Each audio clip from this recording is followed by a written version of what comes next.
Откуда это берется? Жир вот этот, пленка это, грязь. Что вообще это такое? Это канализация. Расскажите. Это, в общем-то, когда лов хамсы, естественно, там десятками тонн исчисляется. Когда они на борту, перед тем, как сдать на завод, они их промывают. Исход от этих рыб в виде чешуи, там, слизи всевозможные, оно стекается, естественно, в море. Это огромное количество, десятками тысяч тонн. Здесь никакой химии нет. Это естественный отход от большой массы рыбы. Наблюдая за этим процессом в море, неприятно, конечно, это эстетическое восприятие нехорошее.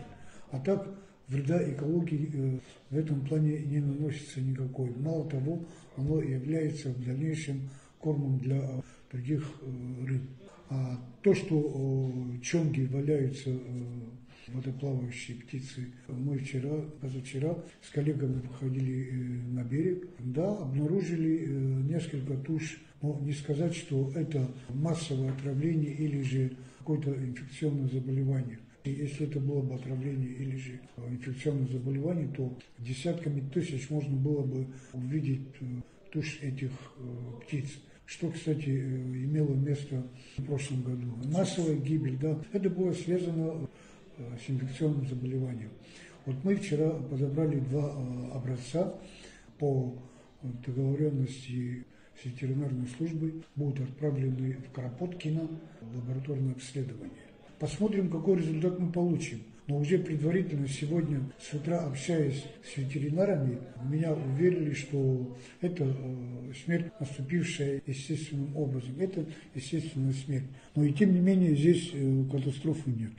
Савелий, мы когда ходим по берегу и видим этих птиц, такое ощущение, что у них что-то с покровом. Они чистятся, они мокрые. Создается такое впечатление, что вот эта жирная пленка, или какая она там пленка, что она нарушает естественный покров. Абсолютно неверно. Абсолютно неверно. Ничего общего с этим нет. Мы вчера подобрали абсолютно целые, цельные туши этих птиц. Время покажет, как говорится, что там, во-первых, это не масло, это не жир. Это же, говорю, слизь с чешуей. А кто-то обследовал состав этих стоков? У нас нет лаборатории, чтобы обследовать, что там содержится. Люди, которые плавают зимой, они утверждают, что это жир, потому что они чувствуют это на своем теле, ощущают это как жир. Вот у меня, например, есть знакомая, которая плавает, и она говорит, что она весь год плавает, и зимой тоже. И она говорит, что я не в состоянии промыть волосы, они у меня вот в жиру в этом. На этот у меня нет вопросов, потому что я, честно говоря, не знаю, чтобы это был жир. Да, редкие случаи бывают, когда происходит какая-то авария, выброс. Ведь жир для заводов неинтересно так проливать. Это деньги. Жир они ни в коем мере не допустят, чтобы потекло так в воду. Они их тщательно собирают. Это ведь они сдают тоже, они же продают ее. Никакой аварии сейчас не было. Что они какие-то емкости чистят, моют и сливают это в море, нет? Нет. А скажите, пожалуйста, Савелий, вы не считаете это загрязнением? Нет, это загрязнение, конечно, и так видно же. Я вчера ходил, видел такое вот белое, пенистое, что-то вот такое вот. Неприятное, эстетическое восприятие очень нехорошее. Но один прибой хороший, так все это рассеется. Это никакой не жировая основа. Какая-то белая масса неприятная просто, да, согласен с вами.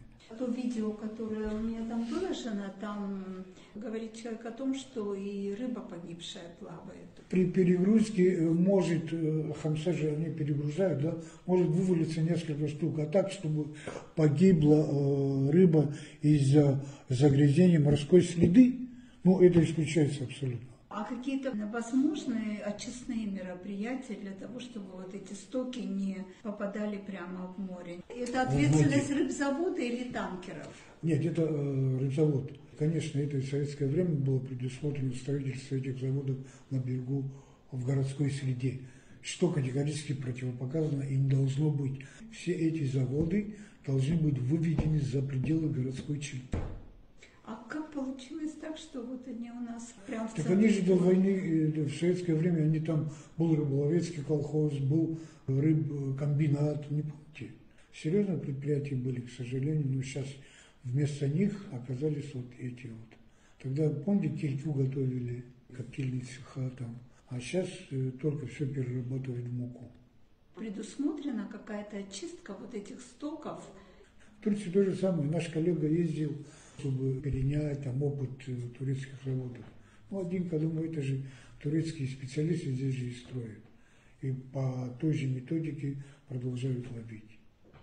Очень сильный запах, который по городу распространяется, по набережной. Иногда даже гулять сложно по набережной. Такой к сильный сожалению, запах. полностью избежать или полностью утилизировать запах невозможно. Да, стоят фильтра, но и тем не менее запах просачивает. Честно говоря, не могу вам ответить точно, но у нас таких приборов нет, насколько превышает допустимые нормы предела вот этих вот запахов. Вас как эколога удовлетворяет с точки зрения охраны окружающей среды работа рыбзавода? Ну, конечно, не удовлетворяет, потому что они находятся в городской среде, и что от их работы доставляются неприятности местному населению. Это уже говорит о том, что тут не может быть никакого удовлетворения.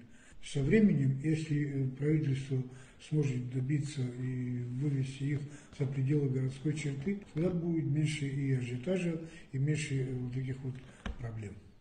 Вы вообще какие-то требования к ним предъявляете на предмет охраны среды? Ну, какие? Конечно. Ну вот время от времени наши ребята выезжают смотреть, насколько все налажено, вот эти вот стоки, они должны быть обязательно. Но у них должны быть трубы, которые выдаются в глубь моря на какое-то расстояние, метров 100-150, не меньше. А там оно выливается, соответственно, это корм для рыб.